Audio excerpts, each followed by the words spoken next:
As the years passed, the construction of the mansion entered its most demanding phase. What had once been only foundations and rough walls slowly transformed into a living structure filled with detail, precision, and elegance. For Elijah, this stage required not only physical strength but also deep mental focus. Every mistake now could destroy years of work. Every wrong measurement could weaken the entire building, and every failure would be blamed on him, even though he had no official title or recognition. He carried the responsibility of an engineer, an architect, and a master builder, yet he was treated as nothing more than property. Each morning before the sky changed color, Elijah was already awake. He washed his face with cold water from a wooden bucket and tied his worn-out boots with shaking fingers. His body was constantly sore, but he never allowed himself to slow down. He knew that if the mansion was delayed, Carter's anger would fall on him first. As he walked toward the construction site, he often saw the mansion rising higher and wider, like a mountain built by his own hands. It was both beautiful and painful to look at. At this stage, Elijah began working closely with professional craftsmen hired from nearby cities. These men had certificates, tools, and social respect. They were called masters. Elijah, despite being more skilled than many of them, was called boy. At first they ignored him.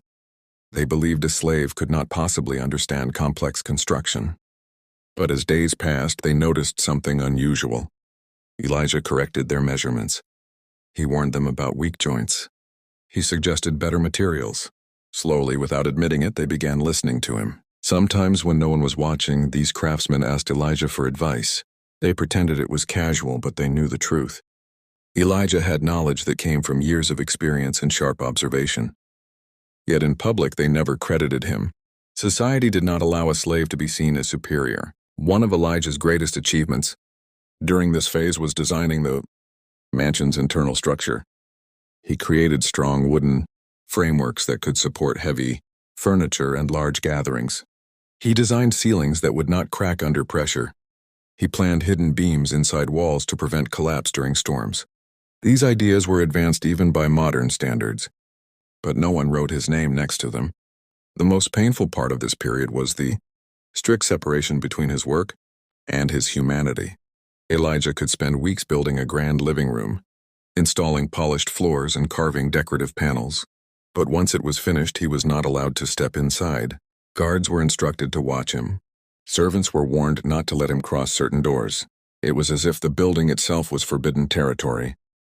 One evening, after working continuously for nearly 16 hours, Elijah felt dizzy from exhaustion. His hands were trembling, his vision blurred. He sat quietly on the front steps of the mansion to catch his breath. It was not an act of rebellion. It was survival. But Carter saw him from a distance. Carter stormed toward him in rage. He accused Elijah of disrespect. He shouted that a slave had no right to sit where gentlemen sat. In front of workers and guests, Carter humiliated him. He ordered him whipped as a warning. Elijah received punishment not for disobedience, but for forgetting, even for a moment, that he was considered less than human. That night, Elijah lay on his bed, unable to move. His back burned with pain. His muscles shook. But the deepest wound was not physical. It was emotional. He realized that no matter how perfect his work was, it would never earn him dignity under slavery. From that day forward, Elijah avoided the front entrance completely. He entered through narrow service paths. He kept his eyes lowered. He made himself invisible, not because he believed in his inferiority, but because he needed to survive. Despite this cruelty, Elijah continued to work with perfection. Many people wondered why he did not deliberately make mistakes as revenge. But Elijah understood something powerful. If he ruined his work, he would be destroying his own legacy. The mansion was the only proof of his brilliance. He refused to let hatred erase that. As construction continued, Elijah focused on advanced systems. He designed a natural cooling system using air channels inside walls. During summer, cool air would flow through hidden vents, keeping rooms comfortable. He created drainage paths that redirected rainwater away from the foundation. He built storage rooms that stayed dry even during floods. These innovations were rare at that time. Visitors often praised these features. They called Carter a genius. They called the house ahead of its time. Elijah listened silently. Sometimes he felt like screaming the truth, but he knew that speaking could destroy him. At night, after exhausting days, Elijah often sat outside his cabin staring at the stars. He thought about freedom. He thought about dignity. He imagined a world where his talent would be respected. He imagined building homes for his own people, schools for children, churches for hope.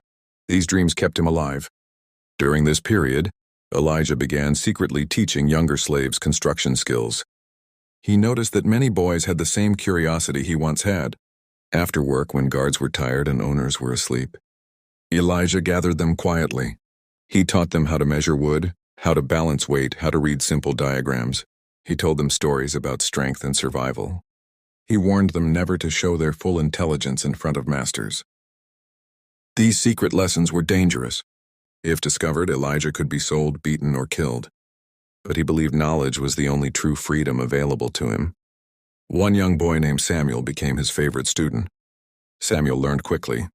He reminded Elijah of his younger self. Elijah invested special time in him, hoping that one day Samuel might live a better life. Meanwhile, Carter became increasingly dependent on Elijah. Without Elijah's leadership, construction slowed. When Elijah was sick once for 3 days, work almost stopped. Materials were wasted. Mistakes increased. Carter realized that the mansion existed only because of this enslaved man. But instead of appreciating him, Carter became more fearful. He worried that Elijah might escape. He worried that other plantation owners might try to buy him. He worried that Elijah's importance might become visible, so Carter tightened control. He reduced Elijah's rest time. He increased supervision. He limited his interactions. He tried to break his spirit, but Elijah's spirit refused to break. The mansion finally reached near completion. Chandeliers were installed. Curtains were hung. Furniture arrived. Gardens were planted. Fountains were built. Everything reflected luxury. And yet Elijah had never enjoyed any of it. He could see the beauty. He could create the beauty, but he could not live in it. When guests arrived for early tours, Elijah was ordered to disappear. He hid behind walls, listening to admiration that belonged to him. Every compliment felt like stolen property. Still, Elijah reminded himself, one day truth will rise. He did not know when. He did not know how, but he believed it. And that belief kept him standing.